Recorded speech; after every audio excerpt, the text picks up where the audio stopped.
네, 방금 소개받은 송은석입니다. 오늘은 부처의 일생과 미술 이런 제목으로 여러분과 공부를 해보도록 하겠습니다. 제목은 본생과 불전이라고 되어 있죠. 본생이라는 것은 여러분 많이 들어보셨을 거예요. 저기 부처님이 이번 생이 아닌 그 이전에 여러 번의 생에 걸쳐서 살아왔고, 그때 이야기들이 이제 본생이죠. 그 인도 말로는 자타카라고 얘기를 하죠, 우리가. 그래서 그거와 현재 생, 이번 생에 어떤 삶을 살면서 미술품에는 어떻게 그것이 반영이 되어 있나, 요거를 한번 보도록 하겠습니다. 본생담, 자타카, 이거는 그 우리가 보통 석가모니는 이번 생에만 살지 않고 그 이전에 계속 이제 불교라든가 인도에서는 여러 해 동안 여러 번 태어나서 살고 그랬다고 얘기를 하고 있죠. 그때마다 동물로 태어날 수도 있고 사람으로 태어날 수도 있고 뭐 천인으로 태어날 수도 있고 여러 가지 그 몸을 바꿔가면서 태어나게 되는데, 그때마다 항상 석가모니의 전생의 어떤 생명은 어떠한 일을 해서 죽고 어떤 착한 일을 해서 죽고 뭐 이런 식의 이야기들이 전개가 되고 있습니다.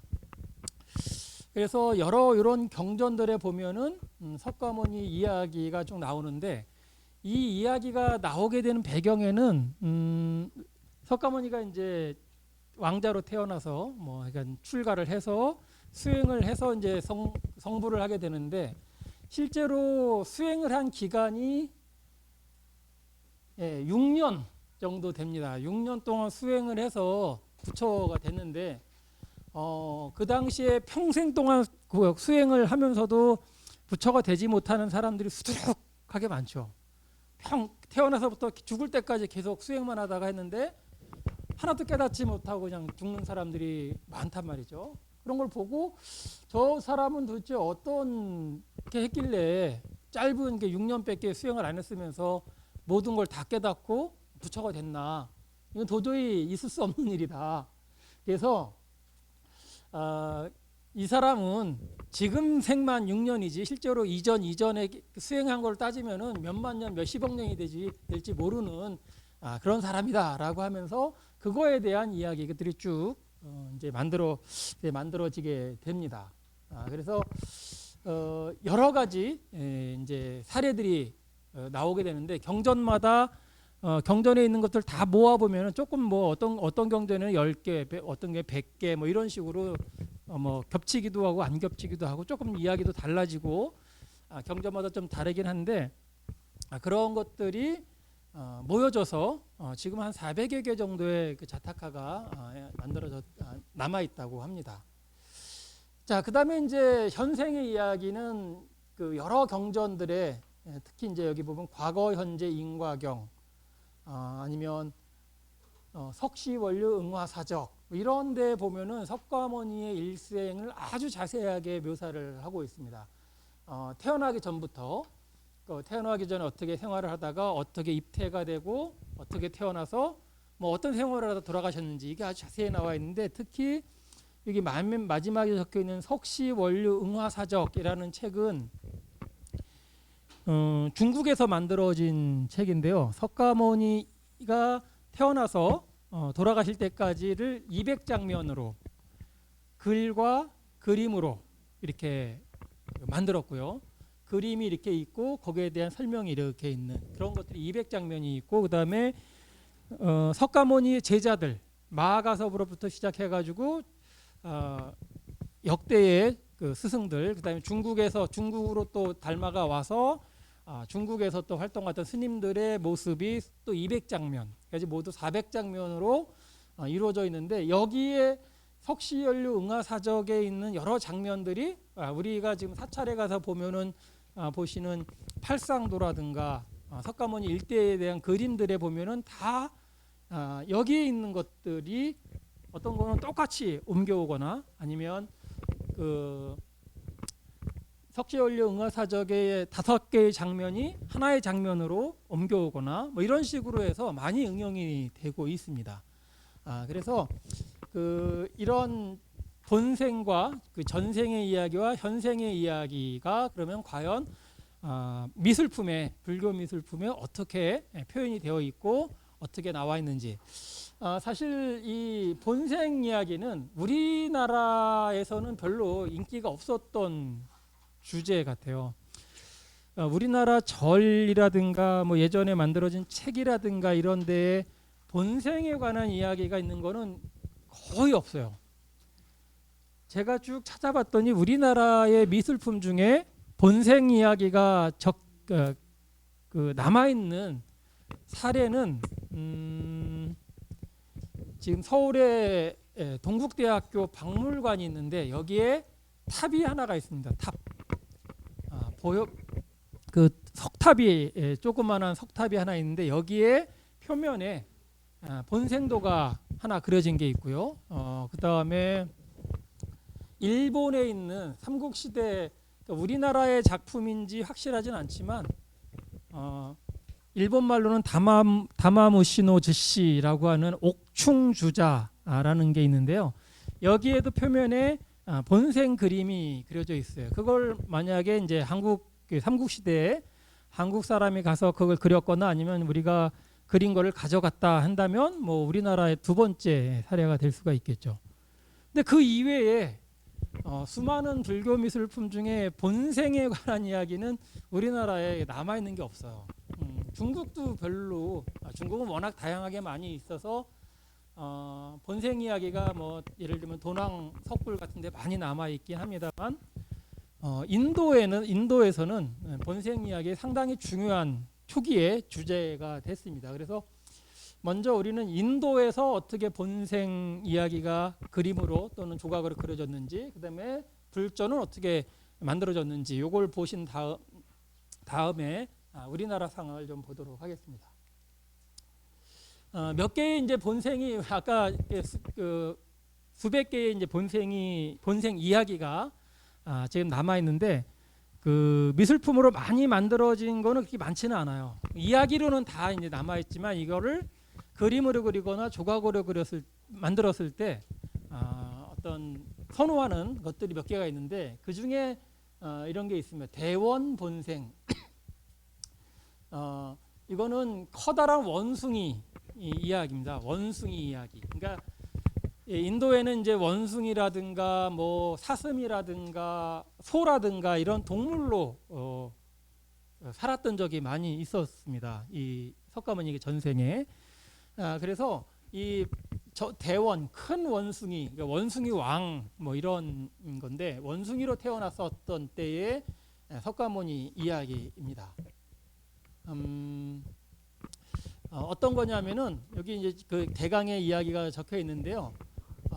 아주 이제 망고나무가 망고 열매가 아주 맛있는 나무 열매가 열리는 이제 망고 동산이 있었는데 여기에 원숭이들이 이제 그 망고를 먹으면서 살고 있었죠. 근데 어느 날 그 망고가 떨어져서 이제 강물을 따라서 이제 흘러가게 된 겁니다. 그래서 어떤 사람이 그거를 주워서 먹어봤더니 너무 크고 화려해서 그거를 이제 맛있고, 그러니까 하나를 이제 왕에게 갖다 바친 거죠. 그때 왕이 이거를 먹어보더니 너무 이게 세상에서 먹어본 망고의 맛이 아니었던 거죠. 너무 맛있어서 이거를 어디서 이거를 떠들여 왔는지 찾아봐라 했던 거죠. 그랬더니 그 신하들이 이제 그걸 어디인지 강물 따라 올라가서 찾아냈습니다. 그랬더니 가게에 봤더니 망고나무도 있지만 아주 원숭이들이 또 이렇게 많이 살고 있었던 거죠. 그래서 왕이 원숭이 그 찾기는 원래는 이제 망고를 좀 찾으러 갔는데 망고와 함께 이제 원숭이도 찾게 된 거죠. 그래서 원숭이를 이제 공격해서 잡아서 그걸 이제 고기와 망고를 이제 먹고 싶었던 거죠. 그런데 이때 이제 원숭이 무리를 이끄는 커다란 원숭이가 하나가 있었어요. 원숭이 왕이라고 할 때 있을 텐데 이쪽 강이 이제 이렇게 있죠. 강 반대쪽에 이제 이쪽으로 우리가 원숭이들이 이렇게 모여서 살고 있는데 인간들이 쳐들어왔죠. 그래서 강을 건너서 도망을 가야 되는데 원숭이들이 이제 그 도망을 못 가고 이제 우왕좌왕하고 있을 때 이 커다란 원숭이 왕이 그 대략 이제 뭐 한 50m구나 재서 원숭이들을 이렇게 서로 이렇게 꼬리에 잡고 이렇게 쭉 등을 맞대고 쭉 있게 해서 그 강을 다른 원숭이들이 도망을 가게 한 겁니다. 그래서 가게 되는데 이게 보면 항상 이제 자신의 몸만큼 거리 마지막에 이제 그 뭐 예를 들면 한 1m 정도를 계산을 잘못한 거죠. 그래서 이제 왕이 자기 이제 이거를 자기 자신을 거기다가 이제 그 다리의 마지막 부분을 자기 몸으로 이제 건너가게 한 겁니다. 근데 다 건너가죠. 건너가는데 마지막에 꼭 하나의 원숭이가 못된 원숭이가 있어서 이 원숭이가 이제 다 건너가고 나서 마지막에 그 왕이 이렇게 잡고 있는 그 부분을 높이 떴다가 떨어지면서 척추뼈를 이게 부러뜨리게 됩니다. 그 원숭이는 그래서 이 왕은 이제 떨어져서 죽게 되는데 이 떨어지면서 뭐라고 하냐면 그 사이에 그 찰나의 순간에 인간 왕에게 너희들이 이렇게 와서 우리들을 못 살게 굴고 살생을 하고 이런 건 올바른 것이 아니다. 뭐 이런 식의 설법을 하면서 떨어져 죽었다라고 합니다. 그래서 여기는 두 가지가 나오는데요. 원숭이의 왕이 이제 석가모니라면 그 원숭이 왕의 허리를 부러뜨린 그 원숭이가 데바다타라고 하는 이제 사람. 여러분 들어보셨나요? 데바다타. 이 사람은 지금 현생의 석가모니 부처 집안의 사촌인데 석가모니를 굉장히 시샘해서 항상 따라다니면서 못 살게 굴고 그 출가도 같이 합니다. 출가를 같이 해서 석가모님 교단에 들어오게 되는데 교단에서도 항상 질투를 하면서 못 살게 구는 석가모니가 뭔 일을 하면은 뭐 뒤에서 이렇게 궁시렁거리면서 저거 인기를 영합한다 뭐 이런 식으로 모함을 한다거나 그런 식의 했던 사람인데 그 전생에서도 역시 저런 나쁜 짓을 했다라는 이야기가 나옵니다. 잘 보이시나요? 이것도 꺼버릴 수 없을까요? 여기 앞에 너무 환해서 잘 안 보이는 것 같은데.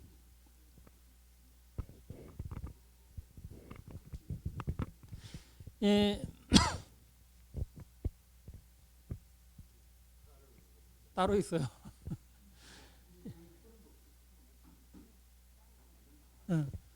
자, 여기는 커다란 탑입니다. 원래는 탑에 그 인도의 스투파라고 하죠. 거기에 이제 그 장식으로 붙이던 돌판이에요. 돌판에 이제 그림이 그려져 있는 건데 대원본생이라는 그게 그려져 있습니다. 이제 여기가 커다란 나무, 이쪽이 이제 나무가 그 망고 나무죠. 그리고 원숭이들이 막 있죠. 그 다음에 여기 인간 왕이 이렇게 와서 원숭이를 잡으러 왔고, 요 앞에 앉아 있는 원숭이가 그 원숭이 왕입니다. 그 다음에 또 여기 보면은 여기 밧줄이 있고 마지막에 꼬리네요. 꼬리에다가 이쪽을 잡고 등을 대고 있는 요 원숭이가 역시 대왕 원숭이고요. 그 다음에 아마도 아직도 데바다타가 어디 있는지는 잘 모르겠어요. 이게 아직 여기 원숭이들이 많은 거 보니까 아직 안 건너간 것 같긴 한데 그래서 이 똑같은 하나의 장면에 이 대왕 원숭이가 두 번 나옵니다. 여기가 먼저겠죠. 자기 그 부하들을 다 넘겨주려고 이제 등을 대주고 있는 거고, 그 다음에 떨어지면서 왕에게 설법하고 있는 원숭이. 이 인도에서 그림을 이렇게 조각을 할 때 그림을 여러 가지 이야기들이 있어야 될 때는 하나의 장면에 이거를 따로따로 여러 개 그릴 수도 있겠죠. 그렇지만 그렇게 그리려면은 이제 많은 공간이 필요하기 때문에 공간을 절약하기 위해서 하나의 장면에 여러 번 등장시킵니다. 배경은 그대로 두고 주인공들이 여러 번 등장을 하는 거죠. 그래서 건네주기도 하고 설법도 하고 뭐 쏴죽이기도 하고 뭐 도망가기도 하고 이런 것들을 하나로 뭐 구도를 잡아서 합니다. 그래서 이게 상당히 그 당시에 사람들이 좋아했던 석가모니의 본생 중에 하나인 마하카피 자타카라고 하는 자타카의 하나입니다.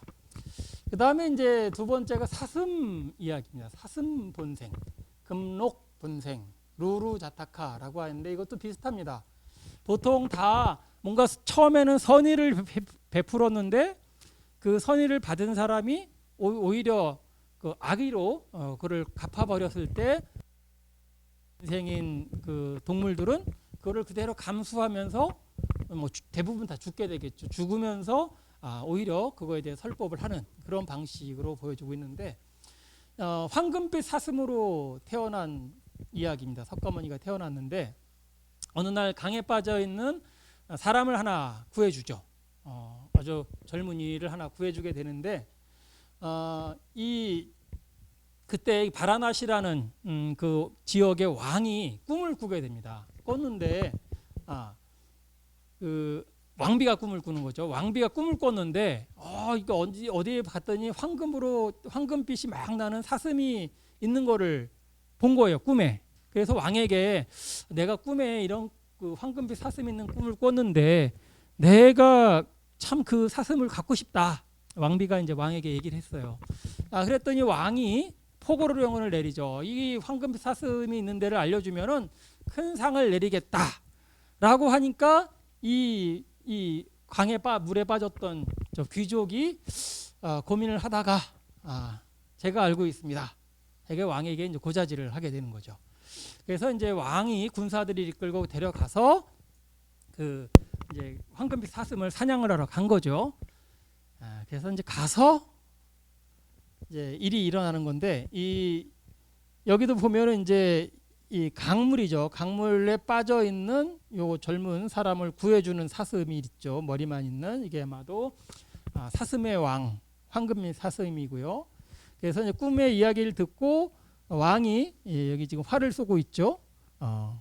엽사들을 데리고 이제 황금빛 사슴을 잡으러 간 거고요. 이게 이제 아마도 또 다시 등장한 황금 사슴이고 이 황금 사슴이 이제 죽기 직전에 화살을 쏘니까 이 서 있는 왕이죠. 왕에게 또 이제 그 생명이라든가 이런 신의에 대해서 설법을 하고 있는 그런 모습입니다. 그래서 아마도 쏜 화살에 죽었는지 아니면 살았는지 그림에서는 잘 드러나지 않았습니다. 그래서 석가모니가 사슴으로 태어났을 때 선의를 악의로 갚은 그런 사람에 대해서 설법하는 그런 이야기가 있습니다.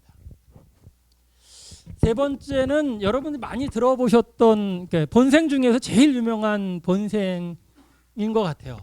석가모니가 바로 그 전생에 연등불로부터 수기를 받는 장면입니다. 수기라는 것은 장차 언젠가 그대가 부처가 될 거다. 모든 것을 깨닫고 부처가 될 것이다. 라는 것을 이렇게 전해주는 거예요. 수기라고도 하고 기별이라고도 하고 여러분들 기별이란 말 많이 쓰시죠? 뭐 기별이 왔냐 뭐 그런 거. 그 기별이 이제 굉장히 불교적인 용어입니다. 그게 그냥 소식 정도가 아니고 정말 부처가 될 거다라는 이제 그런 소식을 전하는 게 기별이죠. 수기이고. 연등불이 이제 이 석가모니 부처 이전에 바로 직전에 부처가 오셨던 분이 연등불입니다. 이분이 어느 마을에 연등불이 이제 그 방문을 했는데 그 어떤 마을에 그 마을 이름은 무마성 마구니가 없는 도시 뭐 이런 뜻이네요. 무마성이라는 도시에 어떤 총각이 있었고 어떤 아가씨가 있었고 이 둘 사이에 벌어지는 일입니다. 그 총각의 이름은 수메다라고 하는 총각이었고 아가씨는 구삐라고 하는 아가씨가 있었습니다. 이 연등불이 오신다는 소식을 듣고 이 수메다라고 하는 총각이 그런 생각을 합니다. 나도 부처님이 오시니까 부처님께 뭔가를 공양을 하고 싶다. 공양은 이제 아마 이때 주로 꽃으로 공양을 했나 봅니다. 그래서 꽃을 사다가 부처님께 공양을 해야 되겠다 생각을 해서 이제 꽃 사러 갔죠. 꽃집으로. 그런데 이미 다 소문이 퍼져서 마을에 꽃집에 꽃이 하나도 남아있지가 않았습니다. 그래서 뭐 온갖 군데를 다 찾아서 가봤더니 맨 마지막에 그 곱비라는 아가씨가 주인으로 있는 그 꽃집에 보니까 꽃이 남아 있는 거예요. 꽃이 몇 송이라 그러더라. 7송인가가 남아 있습니다. 그렇죠. 7송이가 남아 있어서 그거를 사다가 7송이라도 뭐 공양을 해드리자라고 살려고 했더니 꽃집 아가씨가 팔지를 않죠. 왜 안 파냐 했더니 나도 부처님께 공양을 하려고 남겨둔 거다. 너한테 팔 수는 없다라고 이제 얘기를 하죠. 그래서 이 스메다라는 청년이 제발 나에게 좀 팔아달라. 나는 정말 꼭 부처님께 공양을 해야 된다라고 하니까 결국은 이 아가씨가 곱비란 아가씨가 그러면 하나의 조건이 있다. 팔긴 할 텐데 조건이 있다. 조건을 내겁니다. 어떤 조건이냐면은 나라는 것은 이제 꽃집 아가씨죠. 꽃집 아가씨 나는 세세생생 죽었다가 깨어나고 죽었다가 태어나고 할 때마다 모두 언제든지 바로 너는 청년 너는 내 배필이 되어야 한다라고 얘기를 합니다. 아주 그러니까 몇 해를 살지 모르겠지만 태어날 때마다 우리 둘은 결혼을 해야 된다라는 이제 조건을 내걸고 있습니다. 그랬더니 청년이 좋다. 그러면 내가 태어날 때마다 그대와 결혼을 하겠다라고 하고 꽃을 사는데 7송이 중에서 5송이만 팔아요. 2송이는 이제 자기가 산화를 하려고 한 거죠. 그래서 이 5송이를 사가지고 이제 이 청년이 부처님을 기다리고 있죠. 모든 마을 사람들이 다 꽃을 가지고 이제 부처님께 공양을 하려고 기다리고 있는데 그래서 막 다 공양을 했는데 이 당시에 보면은 이 꽃을 바치는데 이게 이렇게 두 손으로 이렇게 바치는 게 아니고 자기가 갖고 있는 꽃을 이렇게 던지는 것 같아요. 던지게 되는데 지금 요 청년이 있죠. 요 청년이 꽃을 이렇게 딱 들고 있죠. 그 수메다라는 청년이고 여기 가운데 있는 커다란 이 사람이 연등부처님입니다. 그 다음에 여기 있는 노란 속에 있는 여 아가씨가 곱비고요. 그래서 이 청년이 이제 산화를 청년이 이제 여기는 이 아가씨하고 이제 협의를 보는 과정. 그다음에 여기서는 지금 꽃을 뿌리는 과정. 그다음에 요거는 또 나중에 있는 과정입니다. 그래서 여기 이제 뿌리는 장면이 되는데 그 모든 마을 사람들이 다 꽃을 사다가 부처님께 이게 던졌는데 오직 이 수메다라고 하는 청년이 던진 꽃은 어떻게 됐을까요? 뭔가 신기한 일이 벌어졌는데 어떤 일이 벌어졌을까요? 수메다가 던진 꽃만 땅에 떨어지지 않고 하늘에 둥실둥실 떠 있었다고 합니다. 그래서 모든 사람들 건 다 땅에 떨어졌는데 이 청년의 것만 하늘을 둥실둥실 떠 있어서 이거는 이 전생에 이 연등부처님이 너는 앞으로 장차 다음 생에 부처가 될 거다라고 하는 몇 번에 걸쳐서 이렇게 수기를 했다고 합니다. 이게 너 부처가 될 거다. 이게 뭐 대놓고 하진 않죠. 야 너는 언제 너 부처가 될 거야라고 얘기를 하는 게 아니고 그냥 무언의 어떤 현상으로 그거를 알려주는 거죠. 첫 번째가 그래서 이게 꽃을 던졌는데 둥실둥실 떠 있게 됐다라고 하는 거죠.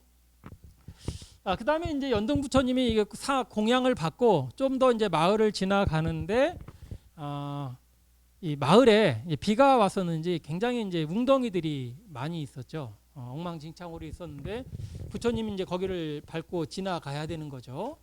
그러니까 이 수메다라는 청년이 요 아래 보면은 자기의 머리를 풀어서 쫙 바닥에 그 웅덩이에 깔아줍니다. 그거를 그래서 부처님이 그거를 이제 밟고 지나갔다 하는 이야기가 있죠. 그래서 이 연등부처님이 그 수메다에게 부처가 될 거다라는 이제 무언의 수기를 준 그런 사건이다라고 할 수 있습니다. 이건 뭐 요새 그린 그림인데요. 이게 이제 연등부처님이 공양을 받으러 쭉 마을을 들어오니까 이 수메다라는 청년이 이 몸을 자기 머리를 풀어서 공양을 하고 있는, 또 거기다 진흙탕에 머리를 풀어서 지나가게 하는 그런 이야기를 그림으로 그린 뭐 요새 있는 그런 모습입니다.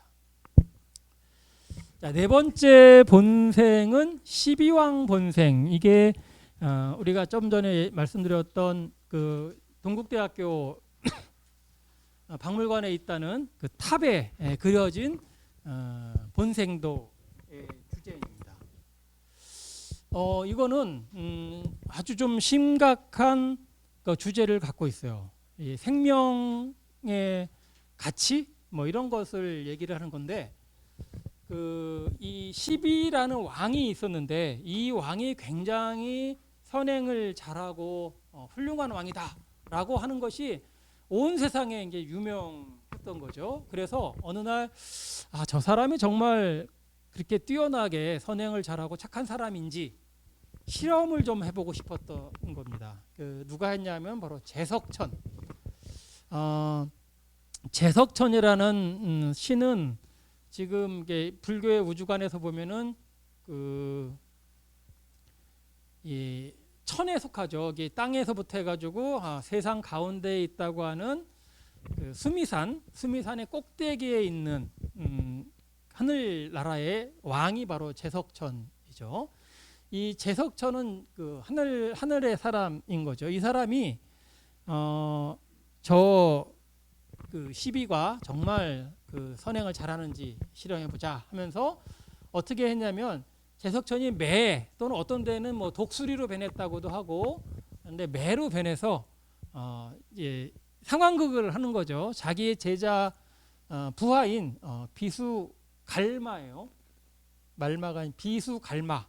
비수갈마라고 하는 제자 또는 뭐 부하에게 부하와 같이 이제 상황극을 하는데, 이 제자 비수갈마로 하여금 비둘기 또는 새로 변케 하고 자기는 매로 변해서 막 쫓아가는 거예요. 그러면 그 새는 작은 새는 막 도망을 가겠죠. 잡아먹히지 않으려고. 그러다 도망을 가면서 12왕이 있는 곳에 도망을 갑니다. 그래서 12왕 뒤에 살짝 숨죠. 그러니까 12왕이 딱 보니까 그 매에게 쫓기는 불쌍한 새가 나에게 찾아왔더니 그거를 이제 보호해 주려고 얘기를 하죠. 어이구, 너 그냥 가라. 얘 불쌍하지도 않냐. 내가 보호해 줄 거다라고 하면 매를 쫓아내려고 하죠. 그랬더니 매가 하는 말이, 그 비둘기도 불쌍하긴 하지만 나는 어떡하냐. 나도 먹고 살아야 하는데, 나는 비둘기를 먹어야 되는데, 그럼 나는 뭐 굶어 죽어야 되느냐.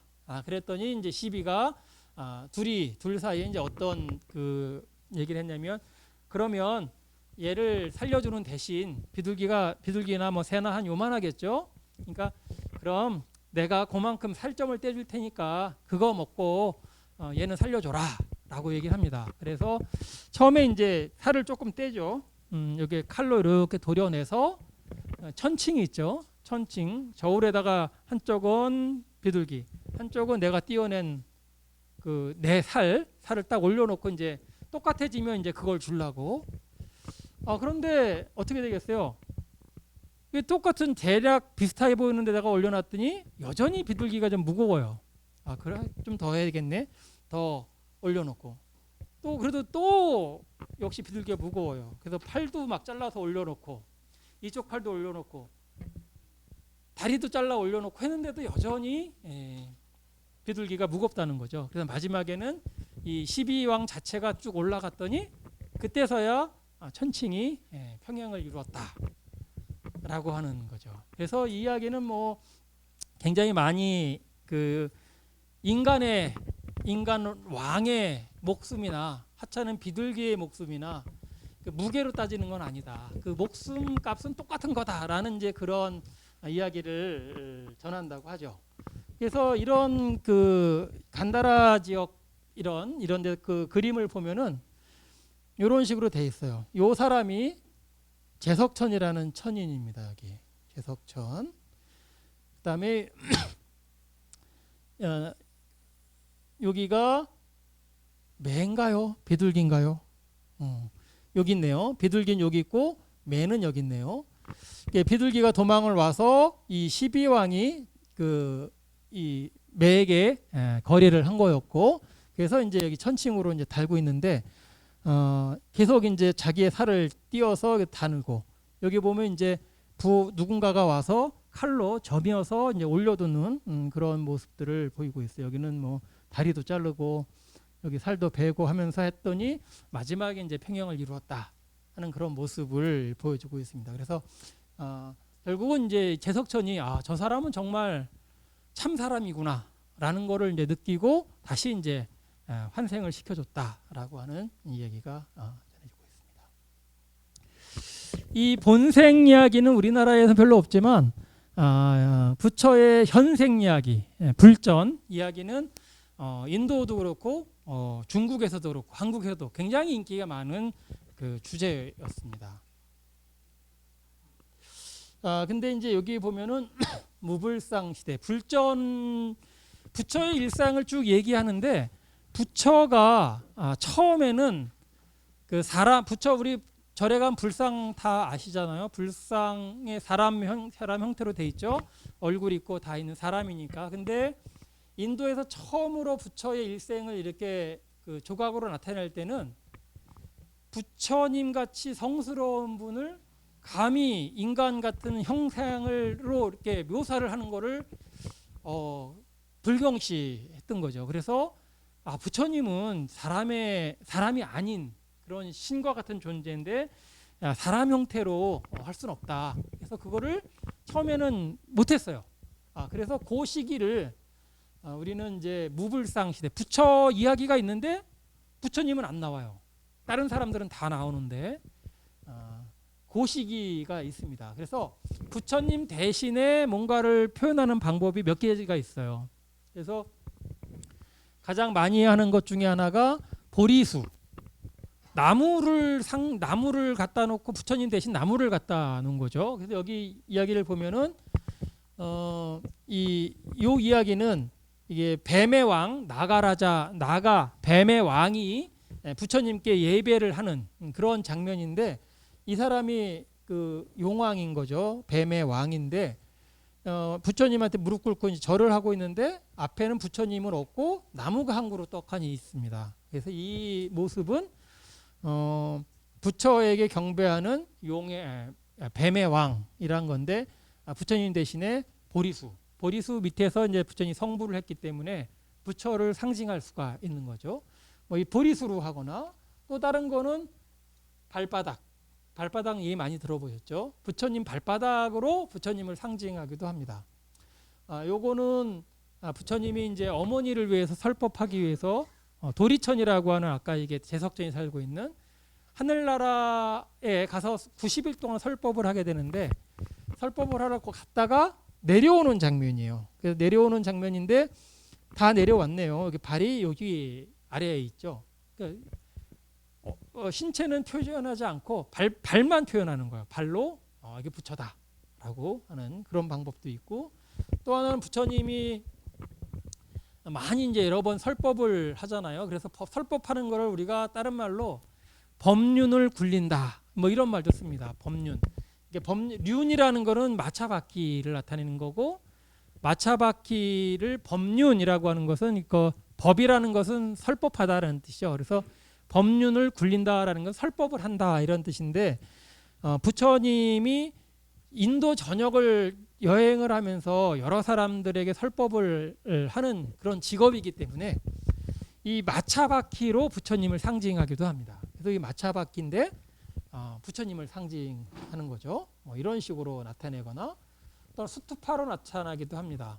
이건 그야말로 부처님이죠. 부처님이 돌아가신 이후에 사리를 여기다 집어넣기 때문에 부처나 마찬가지죠. 수투파로 표현을 하거나, 뭐 이런 식의 방법으로 부처님을 인간의 형상으로 표현하지 않는 대신에 여러 가지 상징물로 표현을 하는 게 있습니다.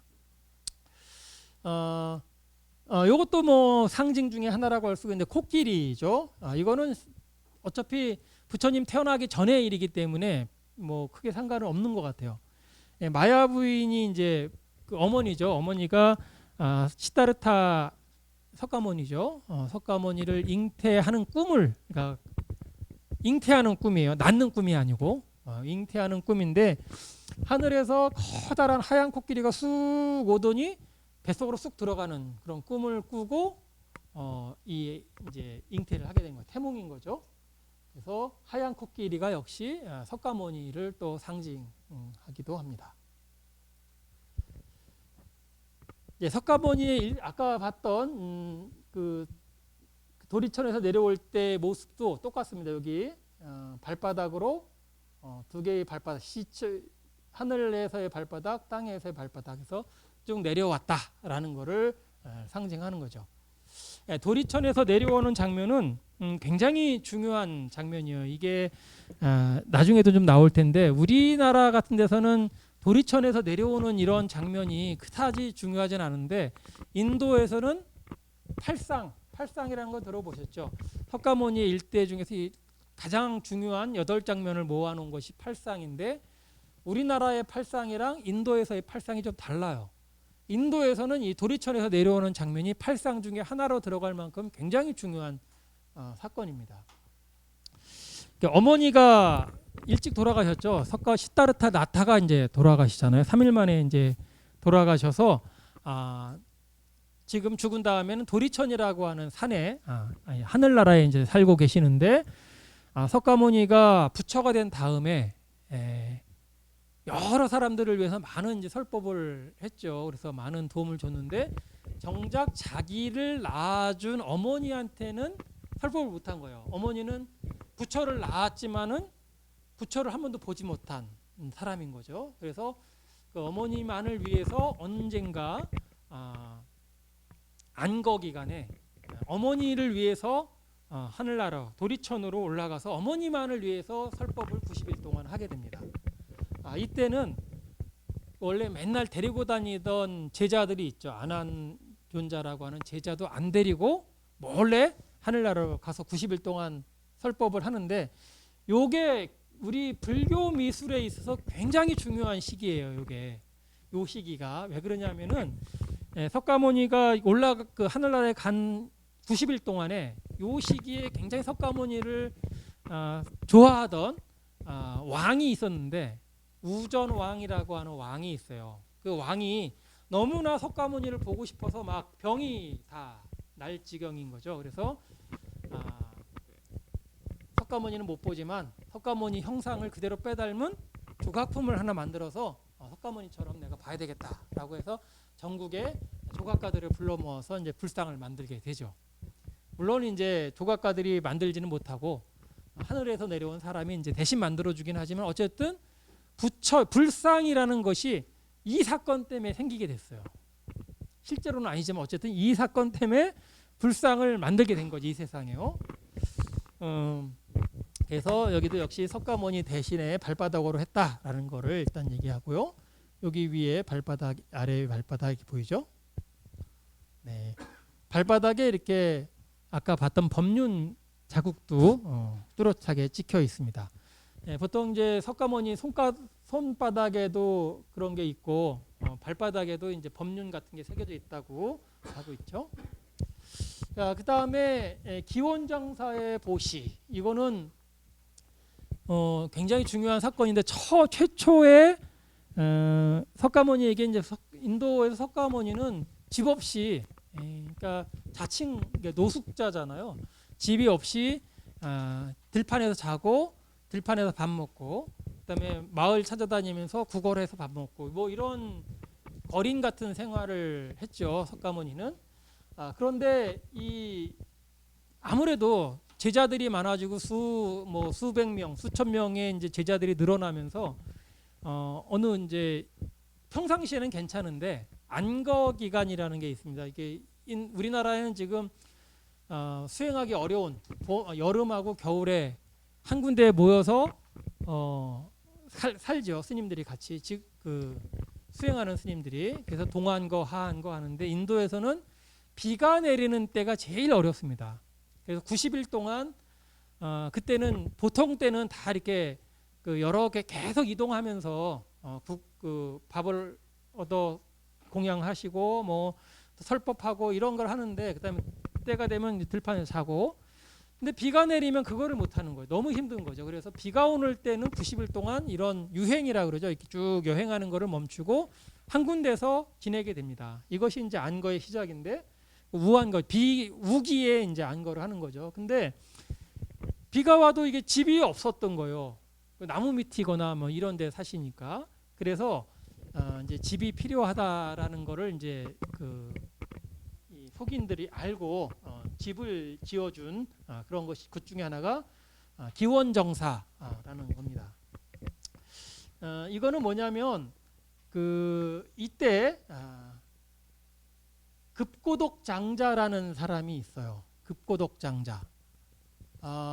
이게 우리말로는 수달장자라고도 하고 뭐 여러 말로 되는데 이 제타라고 하는 기타 또는 제타라고 하는 그 왕자가 있는데 이 사람이 갖고 있는 커다란 그 동산이 있어요. 이게 너무 좋아서 이 급고독 장자, 수달 장자가 그 동산을 사서 부처님께 거기다 집을 지어드리면 좋겠다라고 생각을 한 거죠. 그래서 거래를 했더니 이 태자가 자기는 절대로 못 판다.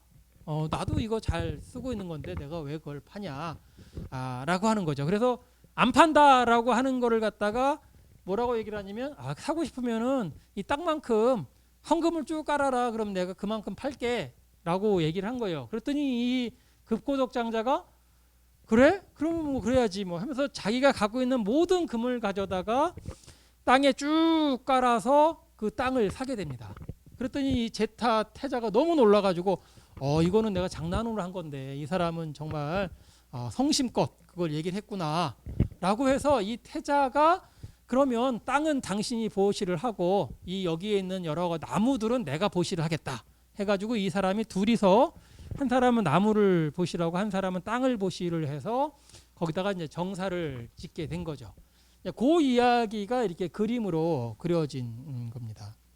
그래서 우리가 보통 기원정사라고 하는 게 여기 보면은 원래 이름은 기수급고독원입니다.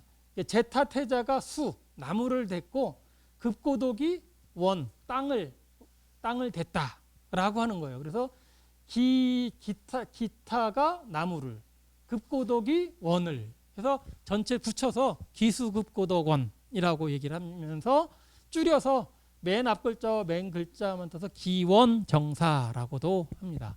일본에 가면 기원이라고 하는 게 어디 있죠? 그게 뭐 교토인지 어딘가에 그런 지명도 있고 이게 여러 지역에 지명이 남아 있어요. 그래서 여기를 보면 이제 여기도 이제 여러 명이 나옵니다. 여기 이제 소가 있죠. 맨 아래 보면 소가 있고 우차죠. 우거가 있고 아마 여기에 이제 황금을 싣고 급고독이 이제 황금을 싣고 온 거고요. 그 다음에 여기 막 황금 막 들고 나르는 사람. 그다음 여기 보면은 뭔가를 바닥에 막 놓는 거 있죠. 그러면 이 네모난 것들이 그 황금입니다. 황금을 가져다가 바닥에 이렇게 깔고 있는 그런 모습인 거죠. 그다음에 이 위에 보면은 여기 보면 이제 나무들이 이렇게 있죠. 이게 기타 태자가 준 나무가 되어 있는 거고요. 그다음에 여기 있는 것들은 아마도 이제 지은 승방들 있는 것 같아요. 그다음에 여기에다가 또 물을 뿌리고 있는 사람도 있고 아마 또 수달장자인 것 같습니다. 그래서 기타 태자에게 이게 그 황금을 갖다 깔고 있는 그런 모습을 보여주고 있습니다. 뭐 그래서 뭐 그런 전체적인 그래서 결국은 나무는 기타가 되고 땅은 급고독에 돼서 기수와 급고독원 두 개 합쳐진 정사를 마련하게 됐다라고 하고 있는데 여기도 역시 이거는 석가모니는 여기 사실은 등장을 하지 않고 있죠. 석가모니는 등장을 하지 않고 있는데 역시 이제 석가모니 일생 중에 가장 중요한 것 중에 하나이기 때문에 이렇게 표현을 하고 있습니다. 이게 지금 인도에는 기원정사의 모습인데요. 뭐 건물은 다 없어졌죠. 나무들이 이렇게 있고 건물 터가 있고 거기서 지금 수행하고 있는 스님들의 모습이 보이고 있고요. 이게 굉장히 유명한 보리수라고 하더라고요. 기원정사에 있는 아난다, 아난이라는 제자가 있죠. 아난이 심은 건지, 그러니까 아난다 보리수라고 하는 아난이 여기서 아마도 깨달음을 얻은 것 같아요. 그런 것도 있고 현재의 기원정사의 모습입니다. 자, 이렇게 이제 이때까지는 처음에는 부처의 형상을 표현하지 못하고 뭐 상징물로서 대신하다가 이제 드디어 부처를 사람의 형상으로 우리가 알고 있는 그 모습으로 표현을 하게 되는데, 요거 잠시 쉬었다가 여기 이제 불전 조각이 부처의 형상이 직접 나오는 그런 모습을 같이 보도록 하겠습니다. 예, 한 10분간 쉬었다 하겠습니다.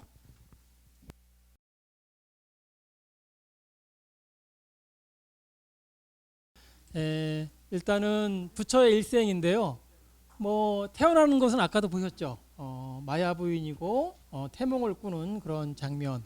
여기 때부터는 이제 석가모니가 실제 모습으로 인간의 모습으로 이제 등장을 하는 시기인데, 이 시기가 이렇게 불상이 이제 역사적으로 불상이 만들어지는 시기는 대략 서력 기원 한 1세기경이라고 추정을 하고 있습니다.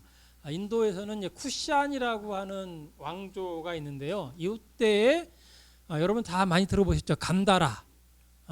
간다라라고 하는 지역, 지금의 파키스탄쯤인데요. 이 지역에서부터 아마도 불상을 이제 인간의 형상으로 이제 만들기 시작한 거죠. 그때 이제 만들어지는 상들입니다. 그래서 여기서부터는 이제 부처를 만들 때 표현할 때 그냥 인간의 형상으로 그대로 표현을 하게 됩니다. 순서대로 이제 보시면 아까 이제 꿈을 꾸고 요건 이제 탄생을 하는 장면이죠. 뭐 많이 들어보셨겠지만 인도에는 이제 카스트라는 게 있죠. 그래서 계급이 이렇게 나눠져 있어서 그 계급에 따라서 뭐 결혼도 못 하고 뭐 그런 게 있습니다. 그래서 가장 높은 단계가 브라만, 그러니까 성직자 계급이 있고 그 다음에가 크샤트리아라고 해서 왕이라든가 귀족이라든가 이런 사람들, 관료 이런 사람들이 크샤트리아고, 그 밑에 단계가 바이샤라고 해서 그냥 일반 평민들, 그 밑에 단계가 수드라라고 해서 조금 이렇게 그 노예 같은 그런 단계. 그 다음에 여기까지가 4개의 카스트입니다. 요 안에 들어가면 그나마 아무리 노예라도 사람 대접을 하는데 여기에 못 끼는 사람이 또 있죠. 그래서 그걸 우리가 불가촉 천민이라고 하는 그런 사람까지 있는데, 이 아기를 낳을 때도 똑같은 사람이지만 계급에 따라서 아기를 낳는 게 다릅니다. 그래서 이 크샤트리아 계급은 어떻게 낳냐면은 이 옆구리에서 애를 낳고, 그 다음에 아까 뭐였죠? 여기 브라만 계층에서는 머리에서 애를 낳는다 그러고요. 그 다음에 옆구리, 그 다음에 바이샤는 뭐 다리에서 난다거나, 수드라는 발에서 난다거나, 뭐 이런 식으로 애를 낳는 게 달라요. 그래서 이 석가모니네 집안은 왕이죠. 아빠가 왕이죠. 엄마는 왕비니까 그 두 번째 계급인 크샤트리아 계급이라서 옆구리에서 애를 낳고 있습니다.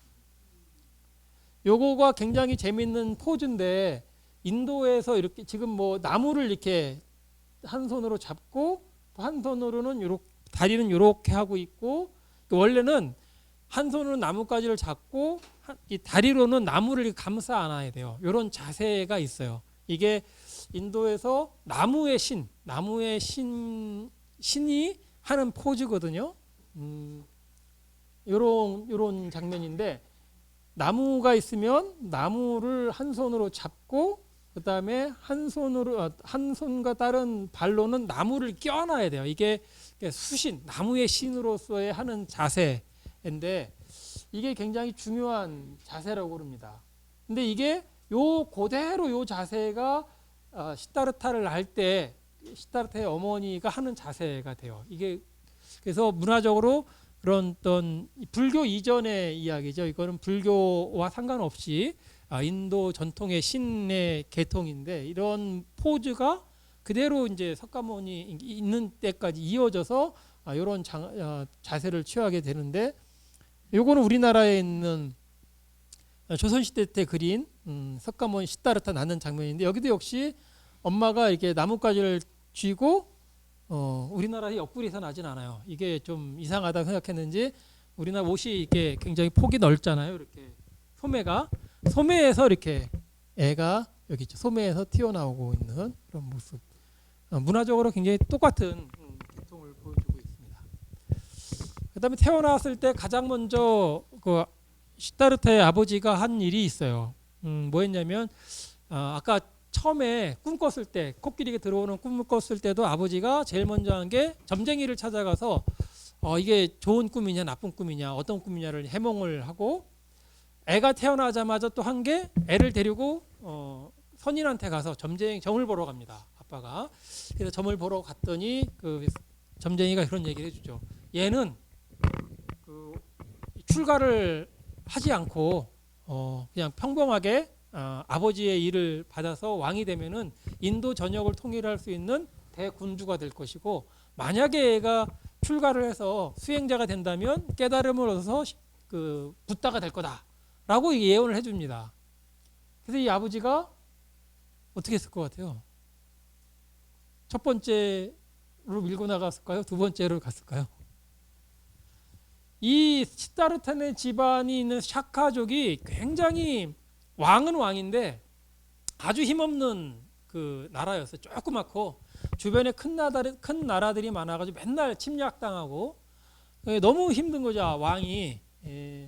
결국은 석가모니가 돌아가시기 전에 자기 그 사카족은 멸망합니다. 전 그 나라가 다 도륙을 당하죠. 큰 나라한테. 몇 번은 석가모니가 그거를 좀 이렇게 무마하고 어떻게 하면 살려보려고 하지만 역시 그 세속의 일은 더 이상 관여를 안 하기 때문에 나라가 다 망해버리거든요. 그래서 아버지는 얘를 어떻게 하면 잘 키워서 이게 인도 통일할 수 있는 전제군주를 한번 만들어보자라고 생각을 했죠.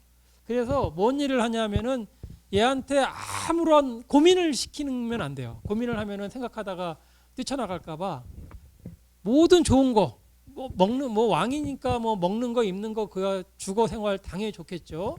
그다음에 아무 고민 보이는 것도 이 주변에 있는 사람도 뭐 예를 들면 아픈 사람 없어야 되고 늙은 사람 좀 추한 사람 어디가 좀 다리가 좀 불편한 사람 하나도 그런 거 없이 그런 거는 다 제거하고 오로지 그냥 즐거운 생활만 하도록 키웁니다. 그러니까 그래서 궁정 생활을 하는 거 보면 맨날 여기 그 여자 궁녀들하고 놀는 거, 술 마시는 거, 뭐 이런 것 하면서 보내는 거죠. 그렇게 하게 만듭니다. 그래서 걱정 없게.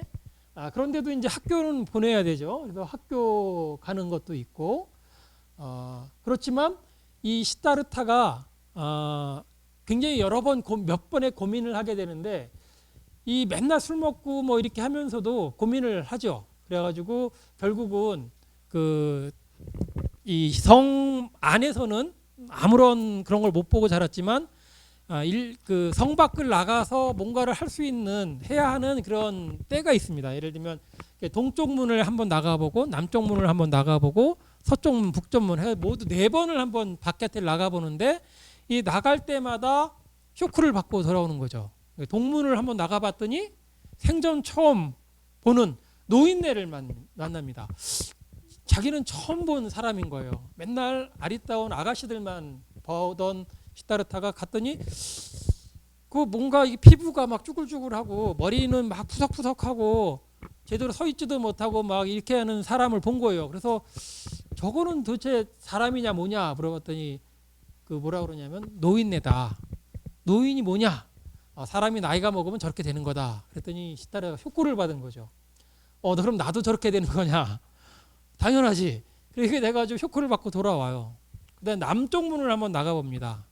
남쪽 문에 갔더니 웬 이렇게 병든 사람 있죠. 막 병 들어가지고 이렇게 거적대게 누워서 막 끙끙거리고 있는 신음하고 있는 사람을 봤는데 도대체 저건 뭐냐 했더니 그거는 병든 사람이다. 그랬더니 병드는 게 뭐냐 했더니 뭐 몸이 아파서 고통스러운 그런 사람이다. 그때 또 쇼크를 받고 들어왔죠. 그다음 서쪽 문을 한번 나가 봅니다. 그때는 여기서는 이제 장사 지내는 걸 봅니다. 막 거기 이제 사람들이 이렇게 시체를 끌고 가면서 막 장사를 지내는 걸 보고 저건 뭐냐 했더니 사람 죽은 거다. 그랬더니 죽는 게 뭐냐? 그랬더니 모든 사람들 시간이 되면 다 죽는다.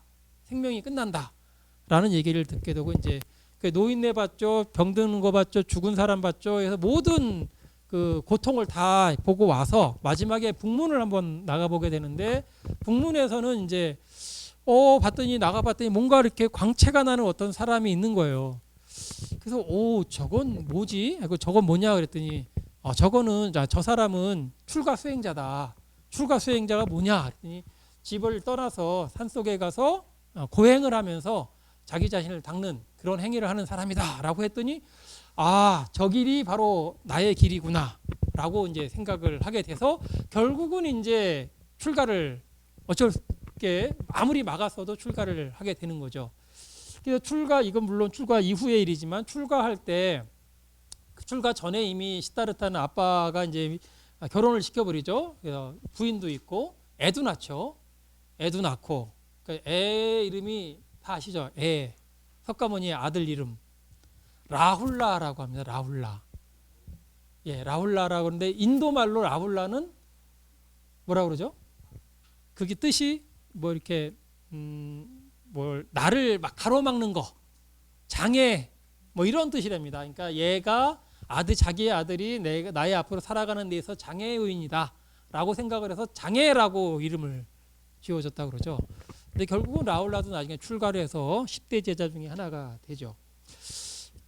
그래서 이 출가하게 하려고 마음먹은 날 그 모든 이제 하늘의 사람이 내려와서 정거천이라고 하는 사람이 내려와서 이 궁중에 있는 모든 사람들을 잠재워 버립니다. 딱 잠재워 버리고 그 스타르타가 성문을 빠져나갈 수 있게 해주죠. 그래서 그림 같은데 보면은 그 사천왕이 말에 네 발을 하나씩 들고 성문을 이렇게 날아서 가는 모습으로 표현되기도 하는데 실제로 그렇지는 않겠죠. 그래서 어떤 데는 그 문을 여는데 삐그덕거리는 소리를 안 나게 기름칠을 천인이 해주기도 하고 머리에서 성문을 빠져나가게 합니다. 그래서 이제 가서 고행님이라고 하는 데가 수행을 하게 되는데 인도에서는 다들 출가를 이렇게 하면은 고행을 합니다. 고행.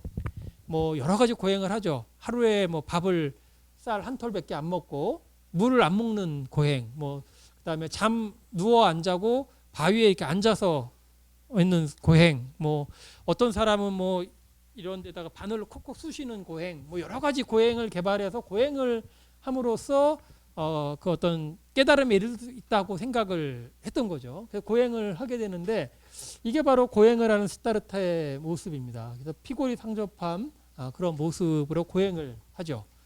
근데 여기서 고행을 시다르타 6년 동안 하는데 고행을 해도 뭐 깨닫는 게 없는 거예요. 그래서 결국은 시다르타가 이거는 제대로 된 수행 방법이 아니다라고 생각을 하고 고행님을 나오게 되죠.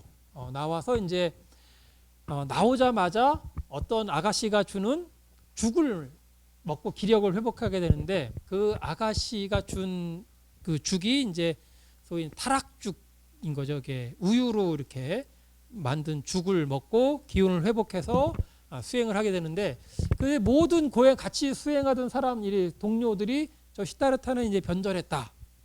고행님을 나갔고 육식을 하고 그러니까 우유니까 육식이죠. 육식을 하고 뭐 모든 것을 변절했다라고 손가락질을 하게 되는데 시다르타는 거기서 참선을 하러 들어갑니다. 그래서 나무 아래에 이제 피팔라 나무라고 하죠. 피팔라 나무 아래에서 참선을 하게 됨으로써 거기서 곧 이제 성부를 깨달음을 얻게 되는 거죠.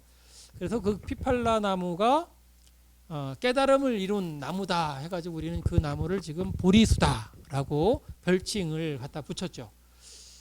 모든 부처가 다 나무 아래서 수행을 해서 부처가 됩니다. 그래서 보리수는 무지하게 많아요. 그 1000명의 부처가 있으면 1000개의 보리수가 있는데 우리가 알고 있는 보리수는 이 피팔라 나무 하나죠.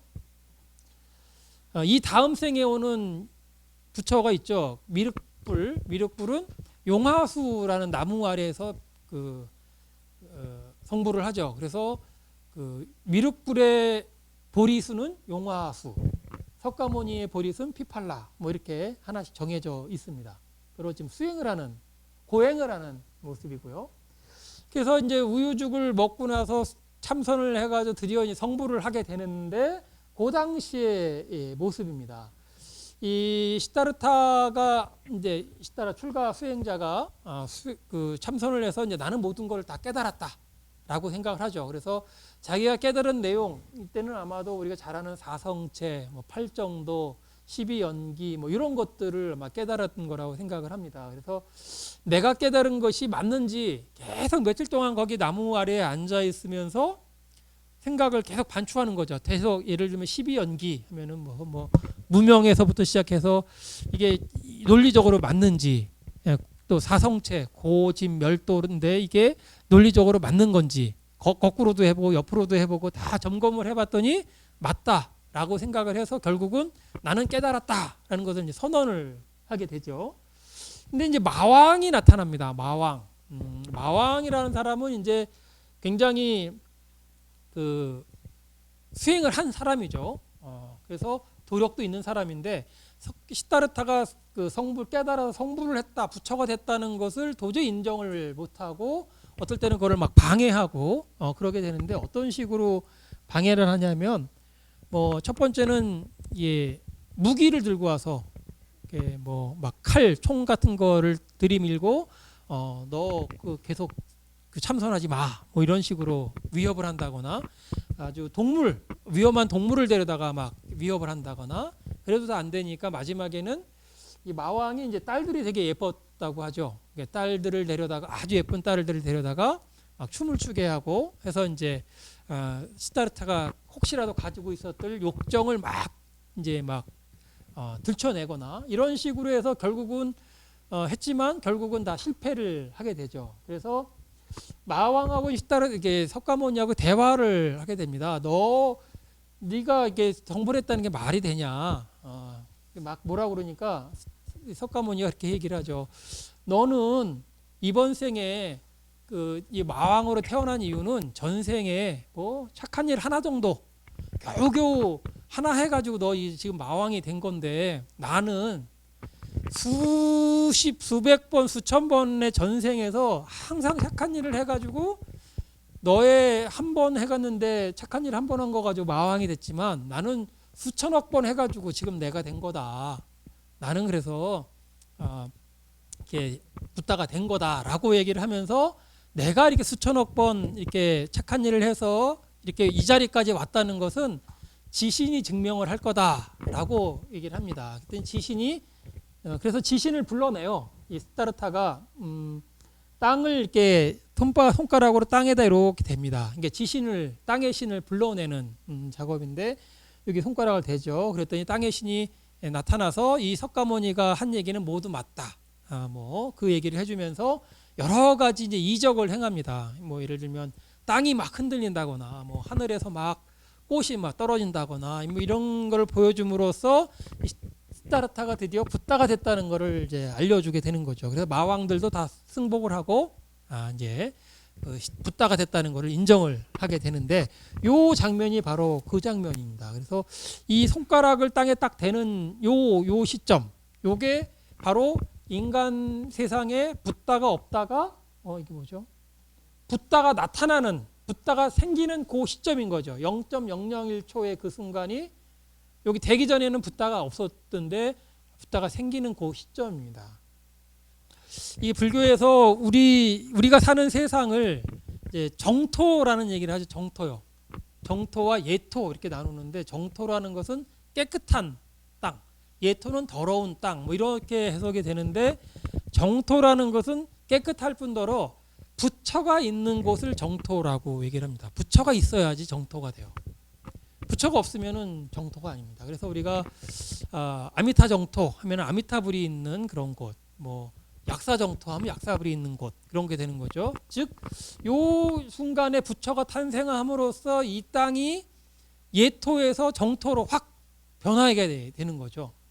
그래서 우리가 보통 불법승 삼보라고 얘기를 많이 하죠. 그래서 요 시점에 부처가 탄생을 하기 때문에 불보가 성립이 되는 순간입니다. 불보, 부처가 탄생을 하죠.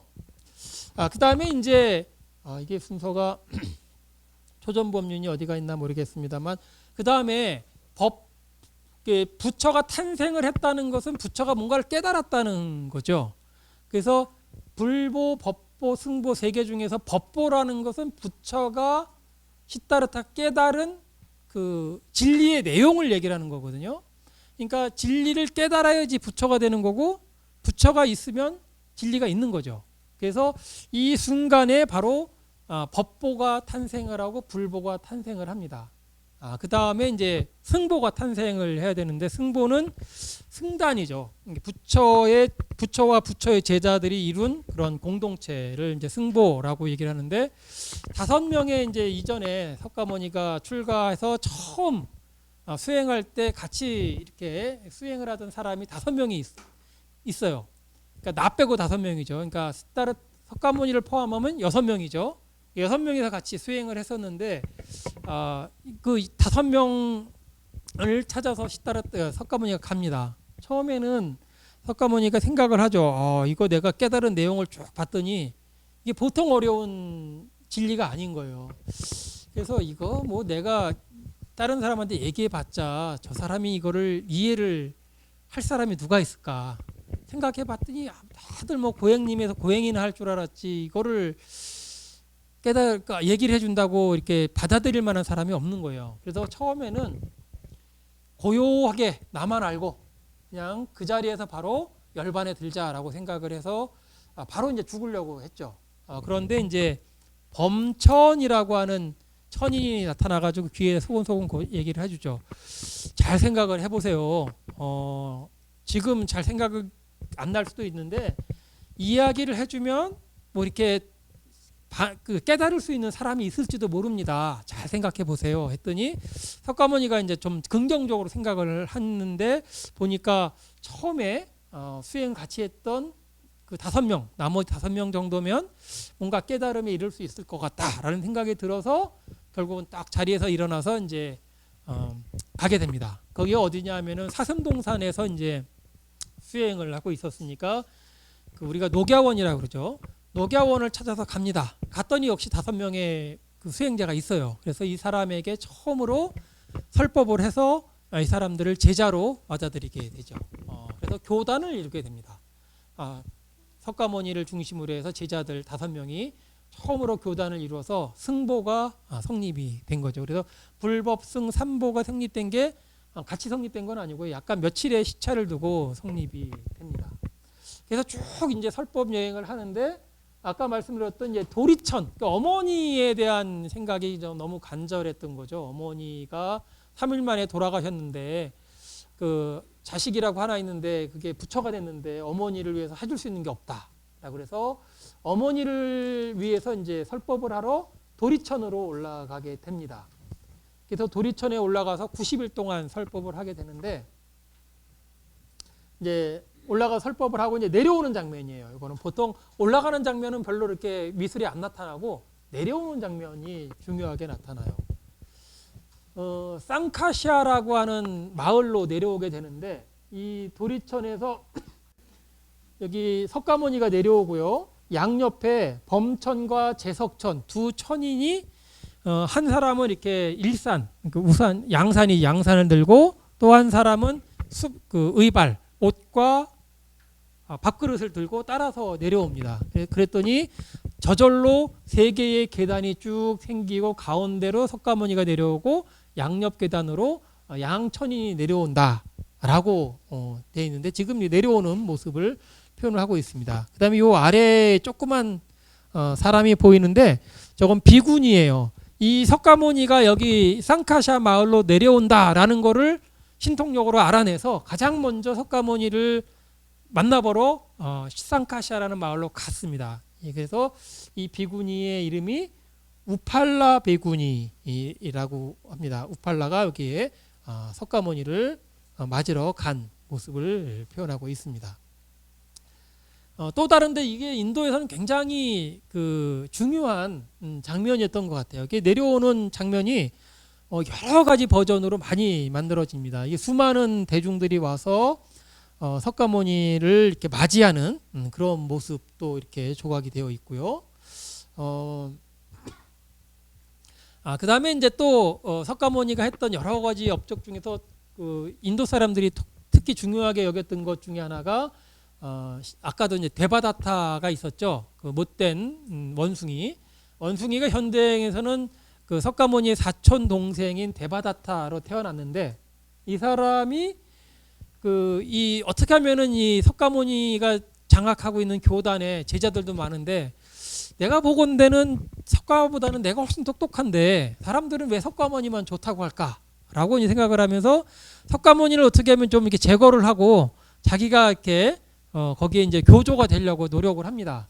그래서 어떤 짓을 꾸미냐면은 여기에 이제 유명한 남폭한 이 코끼리가 있던 거죠. 이 코끼리에게 저걸 먹입니다. 술을 잔뜩 먹여가지고 석가모니가 있는 그 집에 정원에 코끼리를 집어넣고 문을 다 잠가버리죠. 뛰쳐나오지 못하게. 그 안에 이제 석가모니가 있고 날뛰는 코끼리가 있는데, 지금 여기 날뛰는 코끼리는 요 옆장면에 있나 보네요.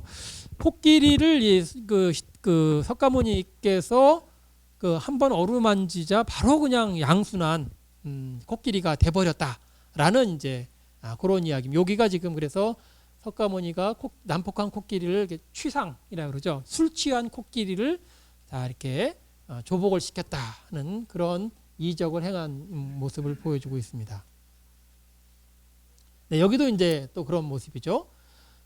날뛰고 있는 코끼리가 있는데 석가모니께서 요거는 이렇게 코끼리를 얌전하게, 날뛰는 코끼리, 얌전한 코끼리, 이거를 조복시킨 그런 모습을 표현하고 있습니다.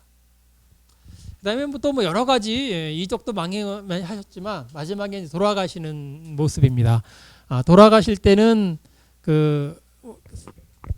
석가모니께서 돌아가실 날을 이미 좀 알고 계셨다 그러죠. 그래서 고향 가까운 데로 이렇게 가고 싶은 해서 가셨는데, 가다가 어느 마을에서 공양을 탁발을 할 때 잘못 상한 돼지고기를, 아마 학자마다 좀 이렇게 의견이 좀 갈리긴 하는데, 상한 돼지고기를 드시고, 근데 그거를 상한 걸 알고도 드셨다고 하죠.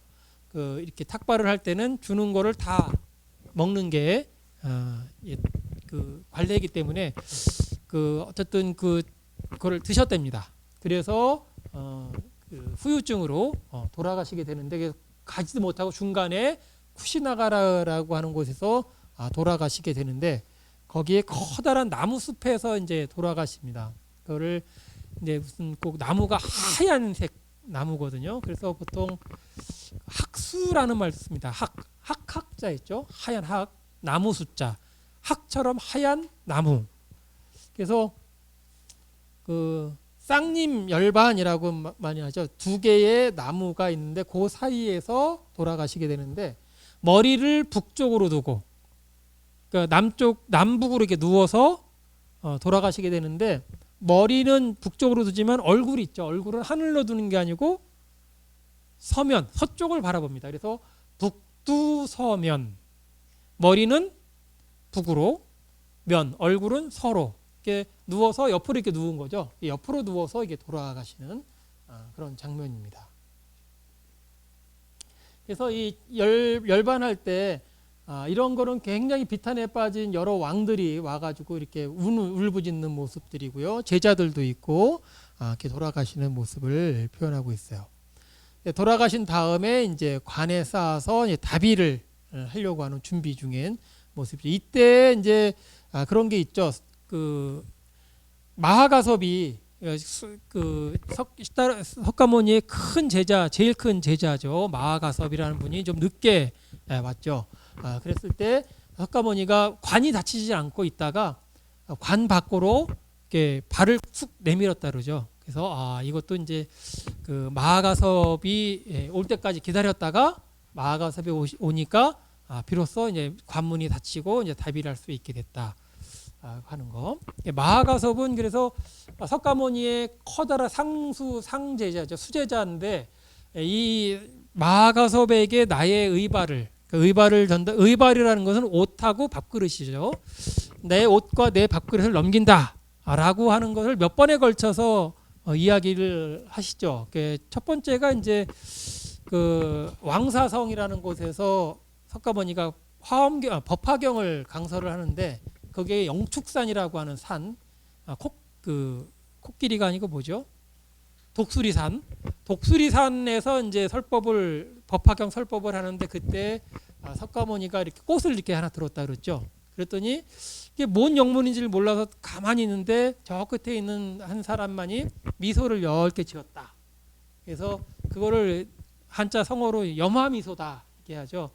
염화라는 건 꽃을 이렇게 쥐는 거고 미소는 이제 웃는 거죠. 석가모니가 염화를 하니까 그 마하가섭이 웃었다. 그래서 이게 내 제자 상제자라는 거를 표현한 거다라고 얘기하기도 하고 이제 두 번째가 이거죠. 발을 쑥 내민 거. 큰 제자가 오지 않았기 때문에 돌아가시지 않고 기다렸다가 제자에게 그거를 역시 내 제자 큰 제자가 바로 가섭이다라는 거를 표현했다고 하는 그런 것이죠. 그래서 이제 답이 어디 갔죠? 답이를 하고 답이하는 게 어디 있나요? 탑을 여기 있나요? 답이 답이를 했죠. 여러 겹에 이제 쌓아서 답이를 하고 이제 불을 놓은 거죠. 그래서 이제 그 재를 갖다가 사리를 가져다가 탑을 세운 거죠.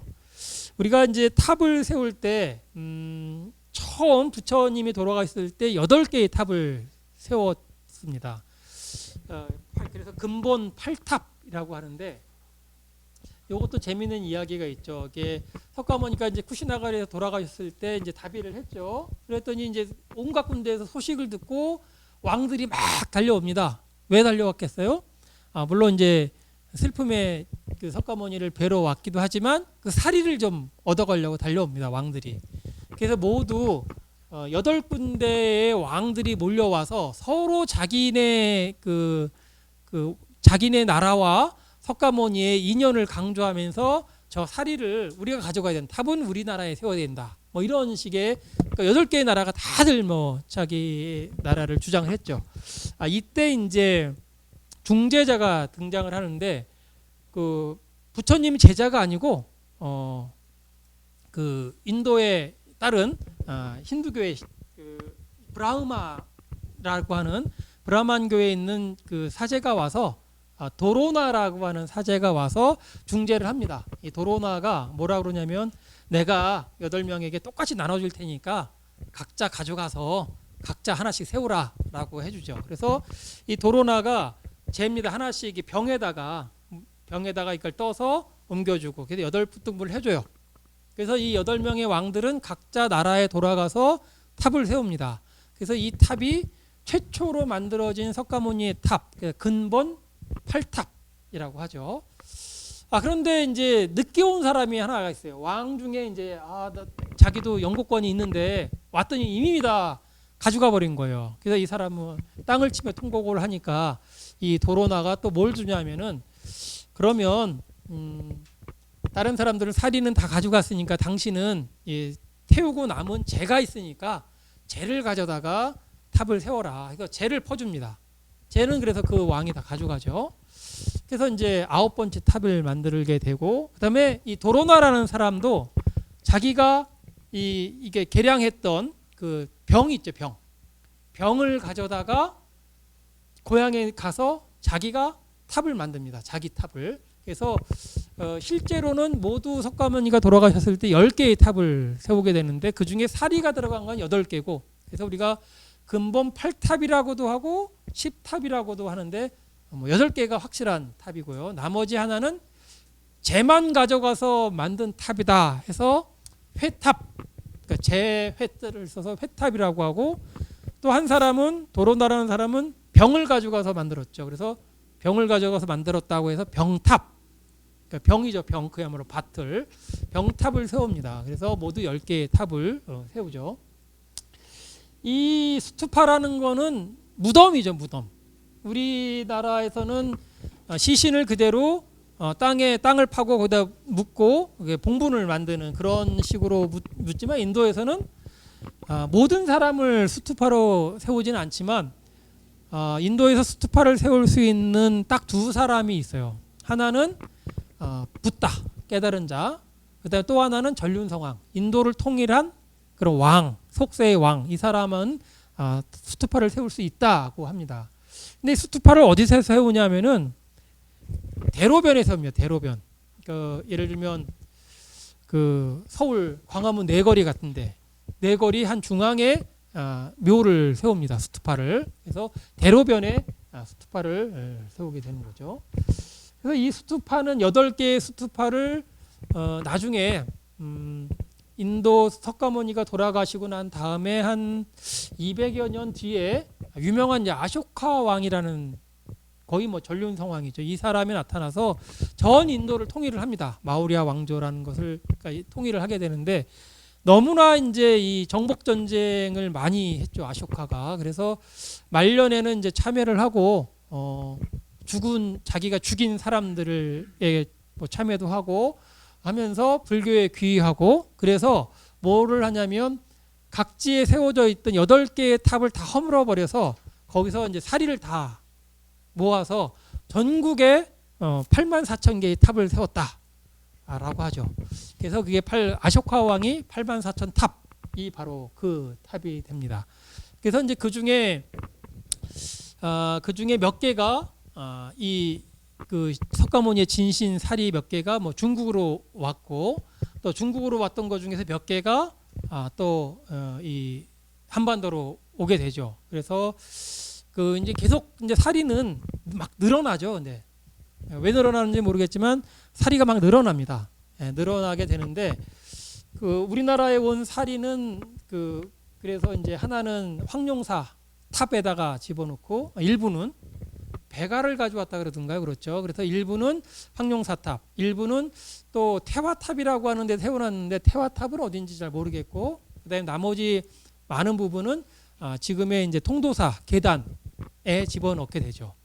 그래서 우리나라까지 이제 석가모니의 사리가 오게 됩니다. 이 불전 미술에 보면 이건 중국의 부처의 죽음을 표현하는 모습이고, 일본에는 유명한 호류지 금당에 있는 이 열반 상의 모습입니다.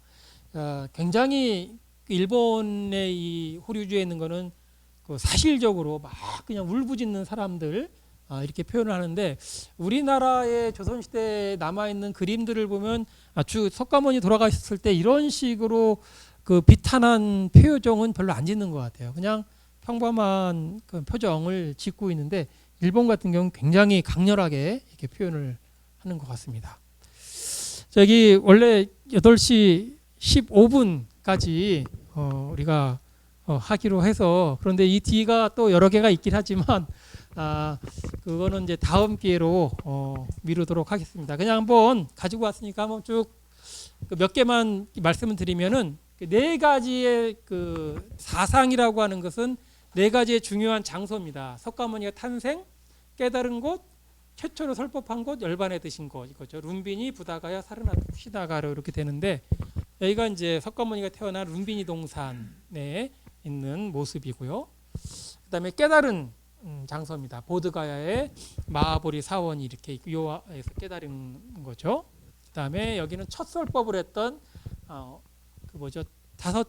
사슴동산, 첫 설법을 한 곳입니다. 물론 이건 뭐 다 나중에 것이긴 하지만, 그다음에 돌아가신 열반당이 있는 쿠시나가르의 모습입니다. 석가님 일생을 뭐 4단계로 이렇게 쭈루룩 그린 것들이 많이 있죠. 그래서 이 그림 보면은 탄생, 성도, 그다음에 첫설법, 뭐 사슴, 여기 사슴이 양옆에 있죠. 첫설법, 그다음 돌아가시는 요것을 기리기도 하고, 그다음에 석가모니를 4가지는 말고 그다음에 2배로 늘려서 8개의 장면으로 나타내기도 합니다. 이 파란색은 사상 아까 4가지고 그다음에 여기 4, 5, 6, 7은 그 플러스 한 4가지 장면인데 인도에서는 요거를 하고 우리나라에서 좀 달라요. 인도에서는 요 4가지 외에다가 뭐라고 하냐면 슈라바스티, 그러니까 사위성의 신변, 사위성에서 굉장히 커다란 이적을 행한 게 있어요. 뭐 예를 들면 위로는 막 불이 일어나게 하고 발바닥에서 물이 막 뻗어나게 해서 이교도들을 이렇게 조복을 시키는 그런 일을 한 것이 있고, 쌍카샤 아까 얘기했죠. 도리천으로부터 내려오는 그곳이 쌍카샤. 그래서 또 이런 중요한 장소가 되고, 그다음에 왕사성의 취상조복, 아까 취상조복 얘기했죠. 그 일어난 것이 왕사성인데 취상조복이 또 굉장히 중요한 장면이고, 그다음에 바이샬리라는 곳에서 미후북밀이라고 해서 원숭이들이 부처님께 망고동산에서 부처님이 설법을 하시는 걸 보고 그 원숭이가 꿀을 직접 부처님께 원숭이가 꿀을 이렇게 공양을 하는 사건이 있었는데, 그래서 모두 요 4가지가 팔상에 들어가게 됩니다. 근데 우리나라에서는 이 4가지 중에 하나도 들어가지가 않아요. 우리나라 팔상은 다릅니다. 그래서 이런 데를 보면은 출생하고, 2번째 성도하는 장면, 3번째 초전법륜하는 장면, 4번째 사위성의 신변. 막 석가모니가 분신을 합니다. 뭐 여러 명으로 막 분신을 하기도 하고 그런 장면. 그 다음에 도리천으로부터 내려오는 장면, 술 취한 코끼리를 조복시키는 장면, 원숭이 왕이 꿀을 바치는 장면, 그 다음에 열반하는 장면 해가지고 8개의 장면, 팔상이 되는 거죠. 예, 그런 우리나라의 팔상은 다릅니다. 이 지금 파란색이 아까 사상, 이거는 똑같아요. 사상은 인도나 중국이나 한국이나 똑같은데, 한국에서 말하는 팔상은 이렇게 돼 있어요. 인도에서는 항마하고 전법하고 돌아가시기 전에 요 7과 8 사이에 사건들 4개가 들어가죠. 그러니까 석가모니가 성도한 이후에 여러 가지 사건들이 굉장히 인도 사람들에게 중요했는데 우리나라 사람들한테는 하나도 그게 중요하지가 않아요. 없어요.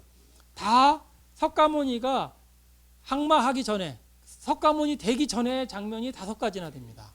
태어나기 전에 도솔천에서 이렇게 내려오는 장면이 굉장히 중요하고, 아까 말씀드린 내문을 나가서 생로병사를 이렇게 노병사를 경험하는 거, 그 다음에 출가하는 장면, 그 다음에 설산에 수도하는 장면, 이것이 너무 중요했던 거예요. 그래서 인도와는 또 다른 장면이 팔상으로 들어가게 됩니다. 그래서 우리나라 팔상은 왜 이렇게 됐는지, 그거는 아까 얘기했던